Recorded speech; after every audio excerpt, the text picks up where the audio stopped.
ਬਿੱਲਾਂ ਦੀ ਸਬਸਿਡੀ ਤੇ QR code ਨੇ ਹਰ ਘਰ ਨੂੰ ਪਰੇਸ਼ਾਨ ਕਰ ਛੱਡਿਆ। ਜਿਨ੍ਹਾਂ ਲੋਕਾਂ ਨੇ 4-4 ਤੇ 5-5 ਮੀਟਰ ਲਵਾਏ ਸੀ ਉਹ ਵੀ ਪਰੇਸ਼ਾਨ ਨੇ, ਤੇ ਜਿਹੜੇ ਭਾਈਆਂ ਦਾ 1 ਮੀਟਰ ਹੈ ਉਹ ਵੀ ਪਰੇਸ਼ਾਨ ਹੈ।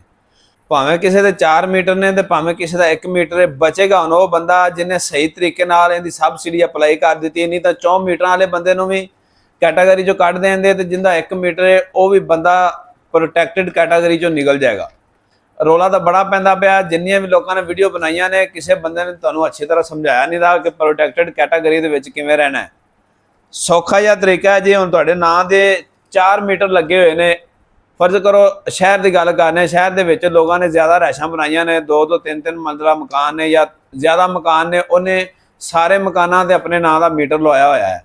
ਉਹ ਹੁਣ ਕਿਵੇਂ ਬਚੇਗਾ, ਕਿਵੇਂ ਉਹ ਪ੍ਰੋਟੈਕਟਡ ਕੈਟਾਗਰੀ ਦੇ ਵਿੱਚ ਰਹੇਗਾ, ਉਹ ਮੈਂ ਤੁਹਾਨੂੰ ਦੱਸਣਾ। ਜਦੋਂ ਤੁਸੀਂ ਬਿੱਲ ਸਕੈਨ ਕਰਨਾ ਹੈ ਨਾ, ਤੁਸੀਂ ਆਪਣੇ ਮੋਬਾਈਲ ਤੋਂ ਸਾਰੇ ਬਿੱਲ ਸਕੈਨ ਨਹੀਂ ਕਰਨੇ। ਜਿਹੜੇ ਤੁਹਾਡੇ ਕਿਰਾਏਦਾਰ ਬੈਠੇ ਨੇ ਰਿਹਾਇਸ਼ ਦੇ ਵਿੱਚ, ਉਹਨਾਂ ਨੂੰ ਕਹਿਣਾ ਕਿ ਤੁਸੀਂ ਆਪਣਾ QR ਕੋਡ ਸਕੈਨ ਕਰਕੇ ਜਦੋਂ ਵੈਬਸਾਈਟ ਓਪਨ ਹੋ ਜਾਏ, ਵੈਬਸਾਈਟ ਓਪਨ ਹੋਣ ਤੋਂ ਬਾਅਦ ਜਿਹੜਾ ਕਿਰਾਏਦਾਰ ਬੰਦਾ ਬੈਠਾ ਹੈ ਉਹ ਆਪਣਾ ਮੋਬਾਈਲ ਨੰਬਰ ਤੇ ਆਪਣਾ ID ਕਾਰਡ ਨੰਬਰ ਪਾ ਕੇ ਉਹਨੂੰ ਸਬਮਿਟ ਕਰ ਦੇਵੇ, ਤੇ ਫਿਰ ਉਹ ਤੁਹਾਡਾ ਮੀਟਰ ਜਿਹੜਾ ਨਾ ਸਬਸਿਡੀ ਦੇ ਵਿੱਚ ਸ਼ਾਮਲ ਹੋ ਜਾਏਗਾ ਤਾਂ ਉਹਦੀ ਬਚਤ ਹੋ ਜਾਏਗੀ।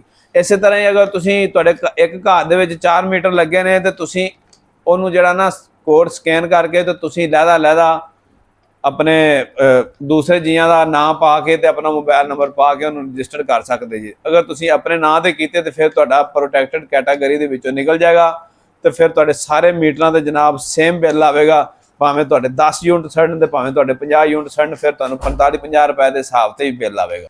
ਐਂਡ ਤੇ ਜਨਾਬ ਤੁਹਾਡੇ ਅੱਗੇ ਰਿਕੁਐਸਟ ਹੈ ਕਿ ਇਸ ਵੀਡੀਓ ਨੂੰ ਸ਼ੇਅਰ ਲਾਜ਼ਮੀ ਕਰਿਆ ਜਾਏ, ਤਾਂ ਕਿ ਜਿਹੜੇ ਬੰਦੇ ਨੂੰ ਨਹੀਂ ਪਤਾ ਹੈਗਾ ਉਹ ਆਪਣਾ ਜਿਹੜਾ ਬਾਰਕੋਡ ਸਕੈਨ ਕਰਕੇ ਸਬਮਿਟ ਕਰੇ ਤੇ ਉਹਦਾ ਵੀ ਭਲਾ ਹੋ ਜਾਵੇ। ਤੋ ਸਾਨੂੰ ਵੀ ਦੁਆਵਾਂ ਦੇਵੇ ਤੇ ਤੁਹਾਨੂੰ ਸ਼ੇਅਰ ਕਰਨ ਵਾਲਿਆਂ ਨੂੰ ਦੁਆਵਾਂ ਦੇਵੇ। ਬਹੁਤ ਸ਼ੁਕਰੀਆ। ਅੱਲਾ ਹਾਫਿਜ਼।